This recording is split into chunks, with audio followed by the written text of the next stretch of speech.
I am what I am. I am his own special creation. So come take a look. Give me the hook or the ovation. It's my world that I want to have a little bride in. My world, and it's not a place I have to hide in. Life's not worth a damn till you can say, I am what I am.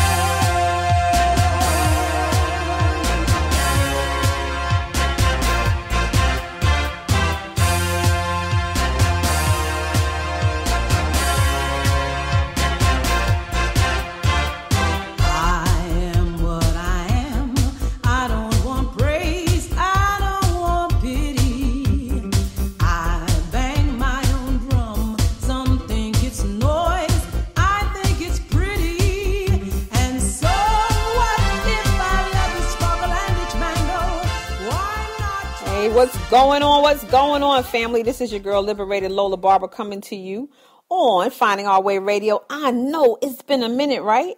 I don't know. I tell you, quite honestly, the last time that I did a show, let me say this. I do these shows, they kind of like my therapy. You know what I'm saying? I'm trying to help other people, but I'm also helping myself by getting things out, that I want to share, that I hope will enlighten and I hope will empower. I hope will have somebody say to themselves, well, damn, it's not just me. And that's why I do them. That's why I do everything I do, really, is to help people uncover their loneliness and to be able to say, I got somebody else think like me, feel like me, or just to kind of, illuminate certain things that we all think about that we may not necessarily share with other people. So my last show uncovered a couple of things in my family life that caused a little bit of an upheaval. But what I try to tell people, I started this show off with Gloria Gaynor's I Am What I Am. And the reason why I did that is because, I just find like lately I seem to be saying that in lots of different ways to different people when really, I guess, I'm really saying it mostly to myself. But, sometimes I do these shows and I say things and people react nicely to them. Sometimes they don't react nicely to them. My subject matter, how I deliver, how I choose to put it forth to everybody. And I don't know how to say this nicely. So to be perfectly honest with you, I don't really care. I don't say that to be mean. I posted something on Facebook the other day, and what it said was, I want everybody around me, as they're watching me live my life, to understand that it's not that I'm trying to be, if they don't understand or they don't agree with what I've said or what I've done, it's not that I'm being indifferent or that I'm being inconsiderate of their feelings. It's just at this point in my life, I've chosen to be considerate of my own. You understand what I'm saying? I've chosen to put myself first. My son is virtually an adult. I don't have any other children. I've had one other, but she passed many, many, many years ago. So I feel like it's time for me to do me and to do what I want to do. And I hope that people understand that, because I know sometimes I make movements, I say things, I make statements that folks don't always understand. And I got that. I just want everybody watching or listening, because there's more to come. There's so much more to come. It ain't even funny. I'm just getting started. This is a radio format, but there will be a video format as well, meaning a weekly talk show that is coming. I said that when I first started this, and it is coming. It will be here before mid-2013. And so I just want everybody to hold on to their hats, because I'm not a shock jock. That's not my purpose. But I'm definitely in a phase of my life where I'm just really about living it and expressing myself. And for me, the only person that I have to concern myself whether or not they care about what I say or not, and whether or not it is harmful to them, is the only person that I birthed, which is my son. and he will soon be 20 years old. And to date, nothing that I have said, because I share a lot with him, so nothing that I have said has made him feel ashamed. And I took great care. Let me just say this. I took great care when I was raising him not to do certain things, have certain people around him, or expose him to certain stuff, because I felt like that was my responsibility. And I didn't have no wild parties. I didn't sit and drink around him. Certain things I just did not do. And so, and I'm not judging anybody. I'm just saying that was just my choice not to do those things.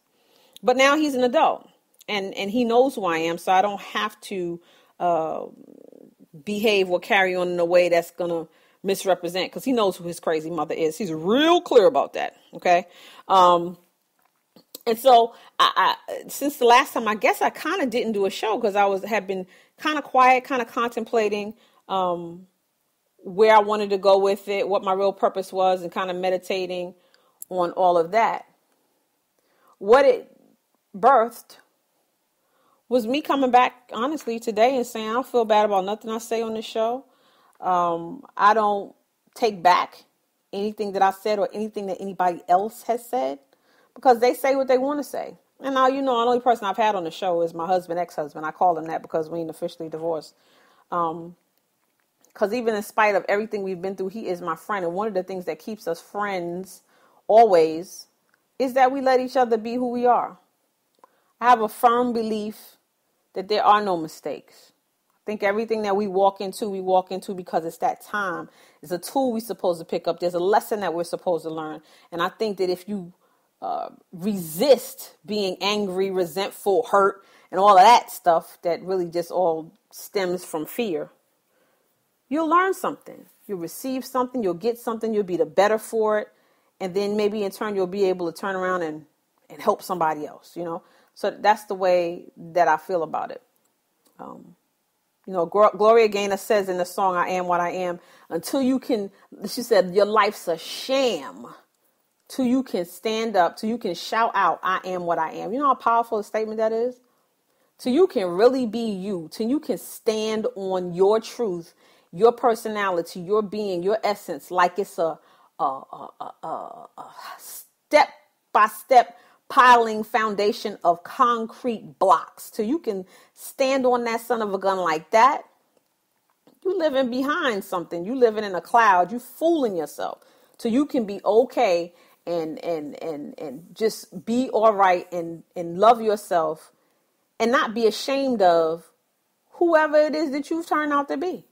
I tell anybody, I make mistake. I continue to make mistake after mistake, but I've learned and I embrace the fact that, like I said, there are no real mistakes. And though at that moment you think it's a flaw, you think it's unintentional, and it may be unintentional by you, but it's put there and it's in place to help you grow.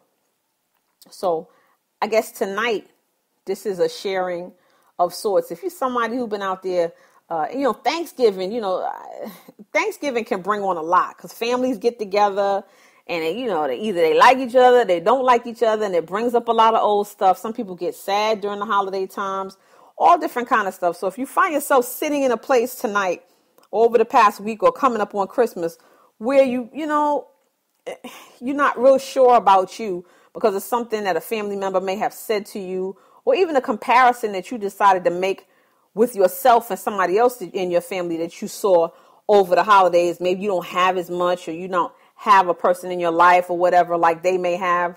I never forget before I got married, one of my mother's friends, like a family friend, like a family member, I used to always, I have a poem that I wrote called Backseat. Because it seemed like I didn't get married till I was 41. I think 40 or 41. And I always used to say that I felt like the backseat rider. Because when I was little, it was always me in the backseat with my parents. Then as I got older, because I was single, it was my son and I in the backseat for my parents. And so we had this friend in the Maryland area whose house we used to go over. And it was the husband, and he always used to say to me, girl, you still by yourself? Is you ever going to find a man? Is you still by yourself? Lord, what's going on? What's wrong? He used to always ask me that. And I used to dread going over there because of that. And, it took a long time before I said to myself, well, I don't have to please him or, suffice anybody else for me to feel strong in who I am. I don't really have to be with anybody. I don't need I don't need nobody to co-sign where I am in my life. You know what I'm saying? I don't need that. And so if you're in situations where people are comparing you or saying this and that and the other, brush that off.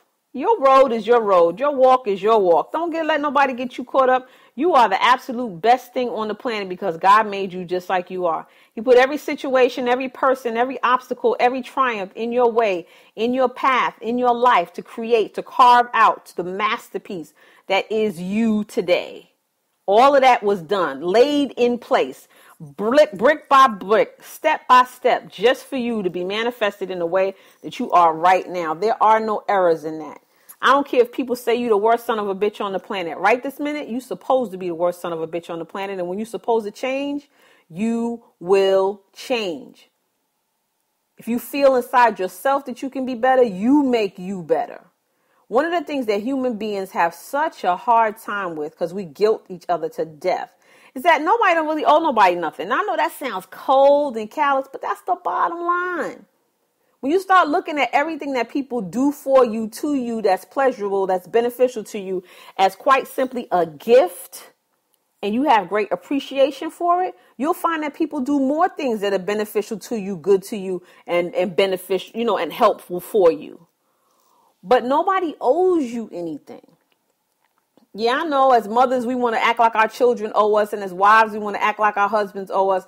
And as husbands, we want to act like the world owes us, whatever. But the reality of it is everybody on this planet is just trying to make their way the best way that they can. They just trying to make their way.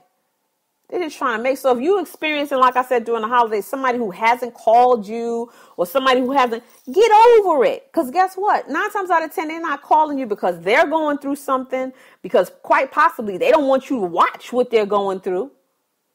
And they're hurting. They're hurting.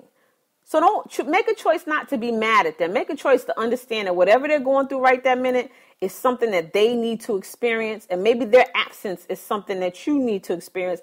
Maybe just to appreciate them more. And then just send prayers out to them that say, wow, God, I don't know what so-and-so is going through, but just let me pray for them. Let me pray that they have a good day. Let me pray that even though I'm not in their lives right now, that their life is good and it's full and it's pleasurable. And I hope one day that you bring them back to me. But right now, I understand that this is the space that we're in. This is the space that we're in. So, yeah, if you're going through changes, stand on who you are. Sometimes I even think that the reason why we go into conflict with people is because we ain't being who we really are. We're contradictory in our behavior and the words that we say. And we don't want to admit that to ourselves. But other people are watching us and they're saying, yo, you straight flim-flamming. So just be who you are. Sing your own song.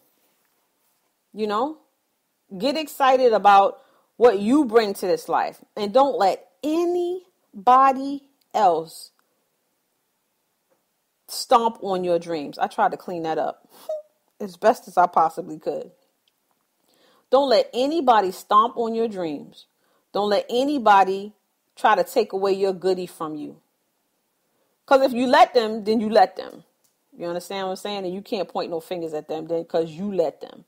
But celebrate yourself. And if nobody else don't say you great, you figure out that you great. Like I said, you ain't got to do nothing to be great other than just be the best you can be at any given moment.